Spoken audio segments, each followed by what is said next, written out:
जितने भी पीएफ धारक हैं, पीएफ जो प्रोविजनल फंड जो कटता है, जो भी प्राइवेट सेक्टर में काम करते हैं, चाहे वो किसी फैक्ट्री के अंदर काम करते हो, हेल्परी लेबरी का काम करते हो, चाहे कोई सुपरवाइजर हो, चाहे कोई किसी हॉस्पिटल के अंदर काम करता हो, यानी कोई प्राइवेट हॉस्पिटल है और उसमें उसका पीएफ कटता है, चाहे कोई प्राइवेट वैसा कर्मचारी हो जो डीसी रेट हरियाणा कौशल रोजगार में लगे हुए हैं, उन सभी के लिए एक बहुत बड़ी खुशखबरी है भाई।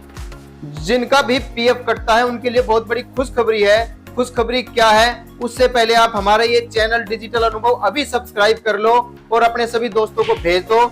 जो भी लोग पीएफ के उसमें अंडर में आते हैं, यानी जिन जिनका भी पीएफ कटता है, उन सभी को ये वीडियो मेरी भेज दो।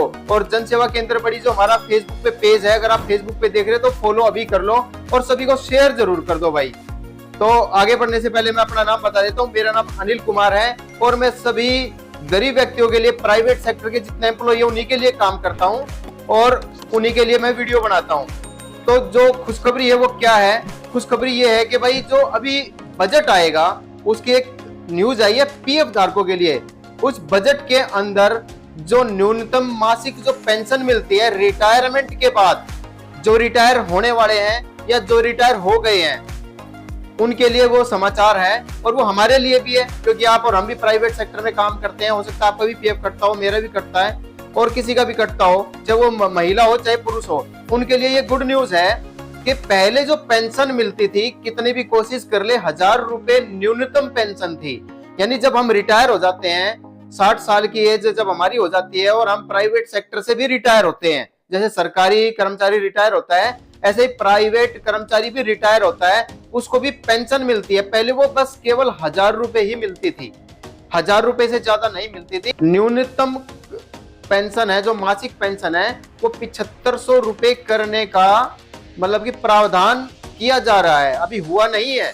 ये केवल एक समाचार है जो आप स्क्रीन पे भी देख रहे होंगे, जो अखबार के अंदर मुंबई से एक खबर छपी है कि बजट के अंदर पीएफ में न्यूनतम पेंशन 7500 रुपए महीना करने पर मंथन, यानी इस पर काम चल रहा है और ये आशा की जा रही है कि 7500 रुपए महीना पेंशन हो जाएगी।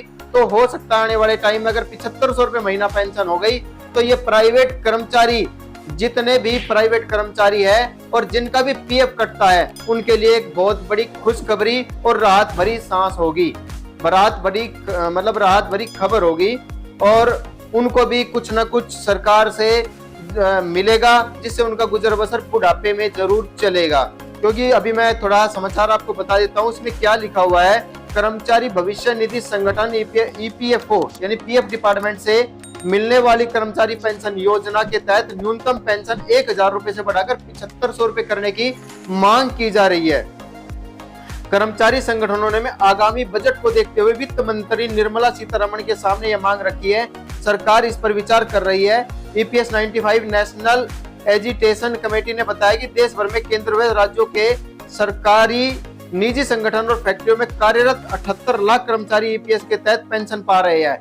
यानी कि जो कम से कम जो पेंशन है वो 1000 रुपए ही मिलती है भाई। मैंने भी देखा है, मेरे भी नॉलेज में बहुत सारे व्यक्तियों को पेंशन मिलती है, बस 1000 रुपए, 1500 रुपए, 1700 रुपए ऐसे ही मिलती है, इससे ज्यादा हो ही नहीं पाती। तो ये सरकार से जो मांग करी है, जो संगठन है, कर्मचारी जो संगठन है, उन्होंने मांग करी है कि भाई 7500 रुपए तो कर दो, महंगाई का समय है। तो ये बहुत बड़ी खबर है, बहुत बड़ी जो ये न्यूज है वही मैं आपको बता रहा हूँ। आगे देखते हैं। कुछ कर्मचारियों की संस्थाएं न्यूनतम पेंशन 5000 रुपए करने की मांग कर रही है। यानी कि कुछ तो यही कह रहे हैं कि 7500 भी मत करो, 5000 ही कर दो। 5000 भी बहुत हो जाते हैं, लेकिन 7500 रुपए की बात यहाँ पर सामने आ रही है। वहीं पेंशनर की मूलभूत जरूरतों के लिए अपर्याप्त है, यानी वह मतलब कि जो 5000 मिलेंगे वो भी थोड़ी ठीक है, महीने का उसका बेचारे का बुढ़ापे में गुजारा चल सकता है। सरकार ने 2014 में न्यूनतम पेंशन 1000 की थी, यानी इससे पहले तो 300, 400, 500 मिलते थे। तो सरकार है, उन्होंने 2014 में 1000 रुपए की थी और अब उसे जो बोल रहे हैं कि 5000 करने की मांग की जा रही है। और हम भी यही सरकार से अपील करते हैं कि इसको 5000 की बजाय 7500 रुपए ही किया जाए, ताकि आने वाले टाइम में जो महंगाई का जो समय है और महंगाई दिन प्रतिदिन बढ़ती जा रही है, 7500 रुपए से एक गरीब व्यक्ति का, एक बुजुर्ग दंपत्ति का गुजारा आराम से चल सकता है। तो आज की वीडियो आपको कैसी लगी हमें कमेंट जरूर करिए। और पीएफ का कोई भी काम आपका हो, किसी भी प्रकार का हो, आप हमें कमेंट में जरूर पूछिए, और उस पर अगर पॉसिबल हुआ तो मैं वीडियो भी बना दूंगा। आप बताइए आपको किस चीज में दिक्कत आ रही है, और आपका पीएफ निकालने में, या फिर आपका जो पेंशन कंट्रीब्यूशन है किसी का वो नहीं निकला, या डेट ऑफ बर्थ, नाम ऐसे चेंज करने में कोई दिक्कतें हैं तो आप मुझे जरूर बताइए। मैं आपकी मदद करने की पूरी कोशिश करूंगा। तो आप मेरा ये चैनल डिजिटल अनुभव अभी सब्सक्राइब कीजिए और अपने सभी प्राइवेट और दिहाड़ी मजदूर व्यक्तियों तक इसे पहुंचाएं, और सभी को हमारे बारे में बताएं और हमारे साथ जोड़े। जन सेवा केंद्र बड़ी हमारा फेसबुक पे पेज है, उसे भी जरूर फॉलो कर लें। आज की वीडियो में इतना ही, और जल्दी एक नई और आपके काम की वीडियो लेकर आऊंगा, क्योंकि मैं केवल और केवल वो वीडियो बनाता हूं जो आपके काम आ सके, फिजूल की नहीं।